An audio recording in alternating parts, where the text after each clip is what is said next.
What's up, guys? On the way to work. Been a busy day.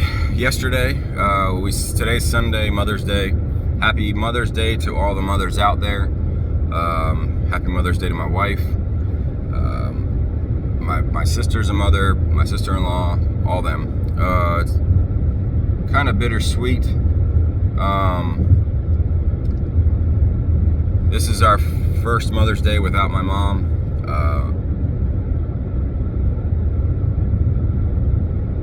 It's just different not having her here.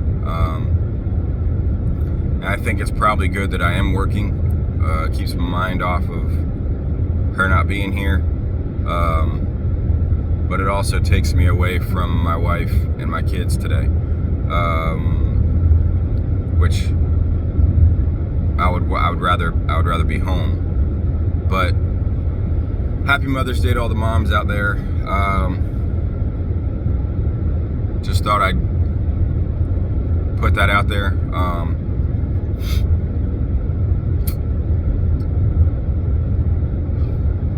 Hold on. Sorry about that, guys.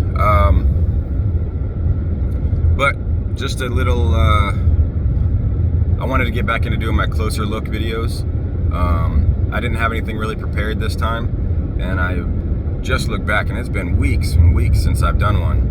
And I kind of feel bad that I haven't done one because there's a few of you guys that said you liked them.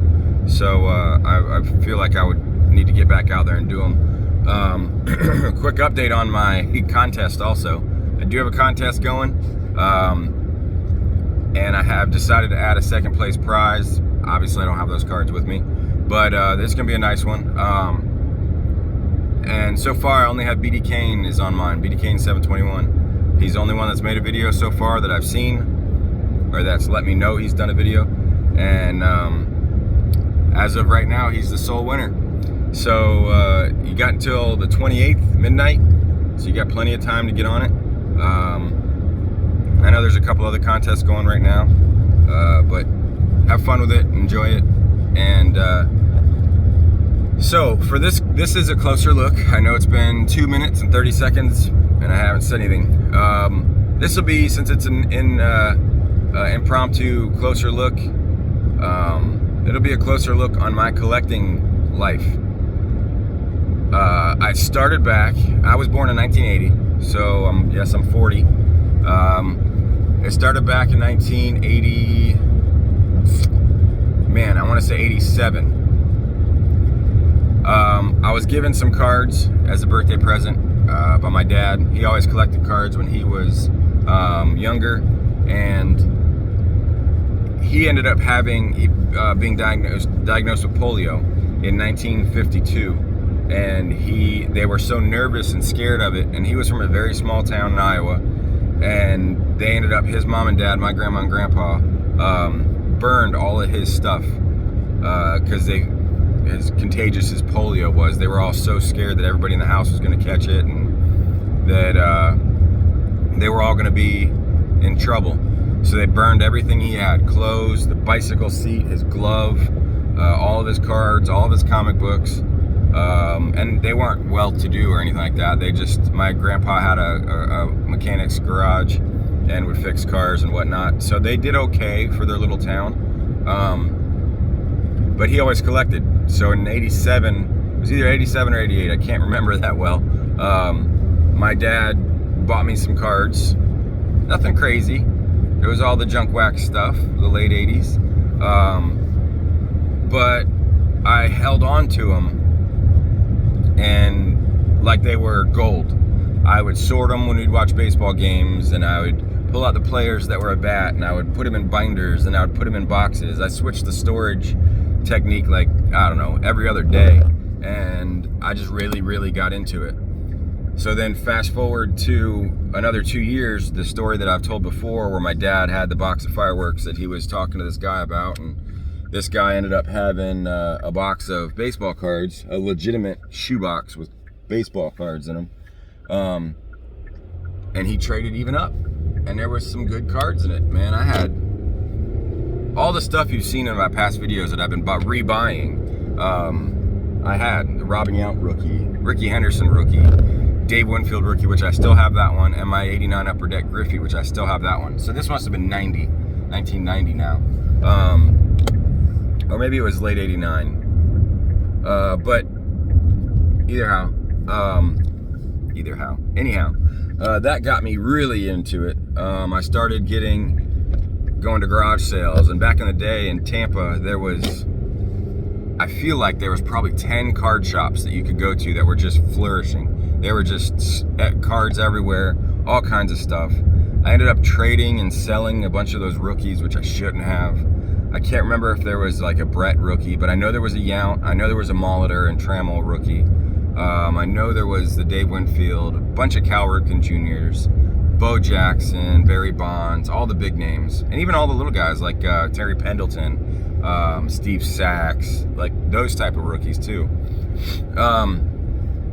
So then I really got into it, and 91, 92, 93, the baseball field started selling cards. 7-Eleven had cards. They had some of those Fleer Performers at 7-Eleven. I think it was 7-Eleven that you could go and get. And then my mom worked at Pickwick back in the day, and they had these.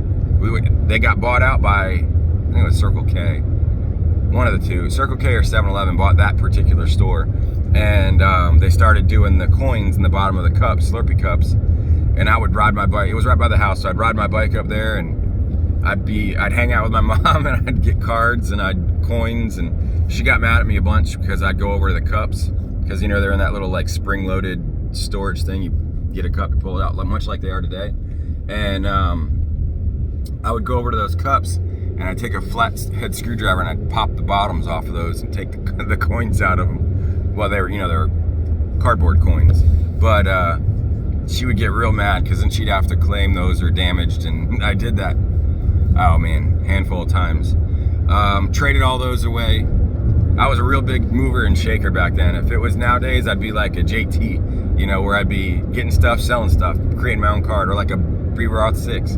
I'd be getting my own, getting cards and getting rid of them. That was like how I was back when I was 10, 11 years old. Then in 94, my first job, first going to a location job, was mowing my lawns. I mowed lawns all down the street since I was 10 years old. But I got a job at a flea market baseball card shop, and it was freaking awesome. My dad would come down and drop me off. I'd work. The guy paid me like, I don't know, $2 an hour. He'd buy me lunch, and if I went early enough, he'd buy me breakfast. But he was a super nice dude, friend of my dad, and he would pay me in cards, but he would also give me like $2 an hour. So I didn't walk away empty-handed, but without fail, I would probably always, at the end of the day, I made, $20. I'd always put it back into cards. So he made his money back off me, but he would pay me in cards also. I would get to $2 an hour and like $30 or $20 or $30 a day that I worked. I worked Saturday and Sunday, that I could pick anything out of the store. So I did that. I used to get a bunch of Red Sox stuff, and Ken Griffey Jr. was huge back then. So I got a bunch of Ken Griffey Jr. stuff. And I had to quit because it was not in the best part of town, and I ended up having to quit because my dad came to pick me up, and like I said, he was diagnosed with polio, so he was in a wheelchair since 1986, 87. And he came to pick me up one day, and it was 3 days before Christmas. He just came from like the grocery store, I think it was Albertsons over there, and came in to get me. Went back out after we were done, and somebody stole our car. So they stole our car. This was at middle of the afternoon, maybe 3 or 4 in the afternoon, and they didn't get it back. The police found it, didn't get it back until like midnight. So we went down there to get it, and it was real awkward. I was 14 years old, and there's this big dude that stole it, and they walked him right by our car to the police car. So he saw whose car he stole, and we saw who stole the car, and they took all the groceries, broke the glove compartment. So my dad wasn't too hyped up on having to do that. But so that was in 94. So then in 97, 96, 95, 96, 97, still collected a little bit, but I took a break shortly after that until, man, 2000, 2001, really. I was too cool for cards, and then in 2000 I went to fire school, or I went to college in 99, I graduated in 99, went to college in 99, didn't like it, baseball career ended, because as soon as I left college I stopped playing ball, and then got back into collecting in 2001 when I got hired, had a little bit more money, bought a house, and then I had my own first little baseball room, before, you know, YouTube was around, whatever. And I got real heavy into it. Was going to all the shops that were around. Now there was only about 3 or 4 shops, and just went heavy, and I haven't stopped since. I mean, I do little breaks here and there, but like a week, a month-long breaks, nothing crazy. But then in 2008, I got on YouTube as Bo Sox Collector 24. My account got hacked in like late 2009, probably late 2009. It got hacked, which in turn my PayPal got hacked and my eBay got hacked, and they drained my PayPal, which wasn't much. It was like 30, 40 bucks. And then my eBay account got hacked, so I ended up changing I got that one back. I changed all the passwords and everything, and it's been fine since. But started with the YouTube, or I was frustrated with the YouTube stuff in 2009 when that happened, and then also in 2009 about a box of cards got stolen from me. So much good stuff in that thing, man. 101s, autos, all big names, Ozzie Smiths, Barry Bonds, my only Barry Bonds auto, just a whole bunch of cards, Hall of Famers and whatnot. So I was real frustrated with it, but I had made the Mr. Fisher Bike channel in 2010 and didn't do any videos, but I plan on doing mountain biking videos, because that's where the Mr. Fisher Bike comes from, is I have a Fisher mountain bike. But I never did it. And then I started making videos again in 2011, I think.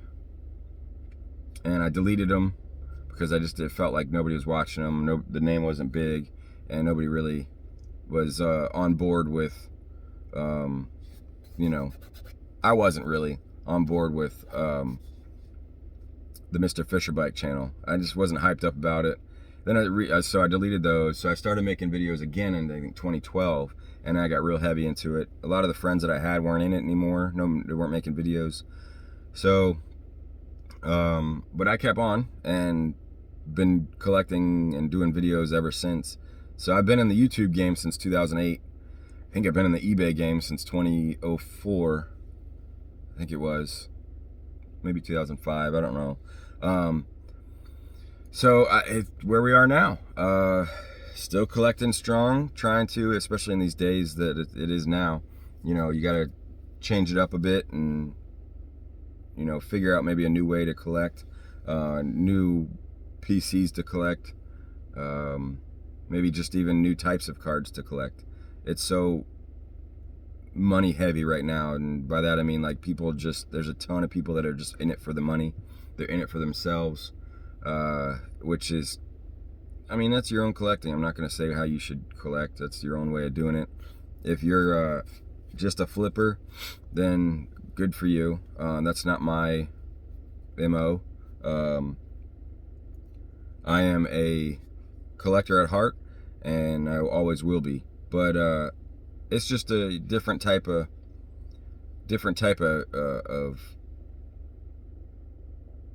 new, I guess. It's a new a new normal. There you go. So who knows if this bubble will pop. It might not, but that's where we are. I know it's a longer, closer look, and there are little tidbits and stuff that I might have forgotten, like all the trading things.